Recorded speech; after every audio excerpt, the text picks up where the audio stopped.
దీనికి మొత్తం ఎండిపోయింది నీళ్లు లేక. మాకు అప్పుడు మంచిగా వచ్చినాయి నీళ్లు పోయినసారి. ఈసారి 5 సంవత్సరాలు డోకా లేకుండా వచ్చినాయి. ఇప్పుడు ఒక సంవత్సరం కూడా నీళ్లు రావట్లేవు. మేము ఇప్పుడు ఏటికి నీళ్లు అంటారు. మాత్రం ఒక 7 ఎకరాలు ఉంటుంది. బై అన్న వాళ్ళు అక్కడి నుంచి ఇక్కడ వరకు ఊళ్ళకి ఎఫెక్ట్ జరుగుతుంది.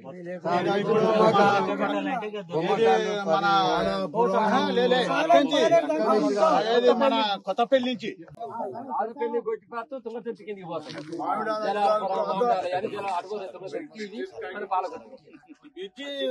పట్టించుకుంటలేదు. ఇక ఆమె అది క్లోజ్ అయింది అంటారు.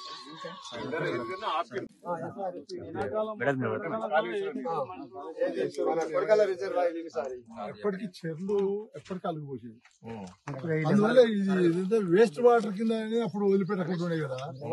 దీనికి ఇప్పుడు ఎప్పటికి మన ఈ గవర్నమెంట్ ప్రభుత్వంలో ఎప్పటికీ నీళ్లు చెర్లన్నీ అలుగులు పోసేది కాబట్టి దీనికి సస్యశ్యామలంగా నీళ్ళు.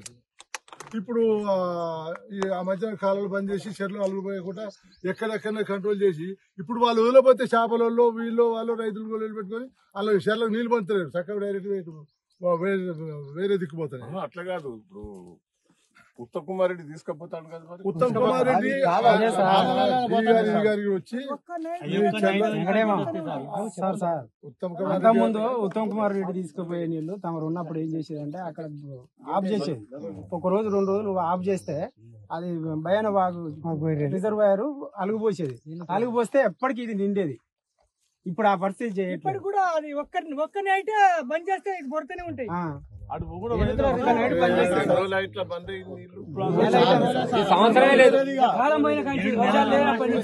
వర్షం పడ్డ 3 రోజులు వర్షాలు పడ్డాయి చూడండి.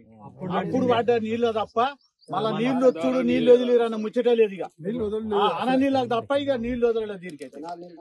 అసలు నీళ్ళు స్టార్ట్ అయింది మొన్న ఫస్ట్ జనవరి 1 మీరు అవతల ఉన్నారా మీకు దాని ముచ్చట కానీ లీడర్లు ఉంటారు కదా, కాంగ్రెస్ లీడర్లు వాళ్ళు చెప్తారు.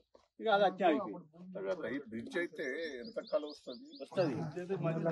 పట్టుబట్టి బ్రిడ్జ్ నా దగ్గర పట్టుబట్టి చెక్ డామ్ కూడా పట్టుబట్టి 2 సార్లు మిమ్మల్ని తీసుకొచ్చి ఆడ బాగా టైట్ చేసి బ్రిడ్జ్ అది మంచిగా వేపిస్తున్నాం. అది మాకు చెరువు అయిపోయింది. ఆగిపోయింది కానీ ఈ చెక్ డామ్ నీళ్ళ మాత్రం నీళ్ళు 24 గంటలు నీళ్ళు.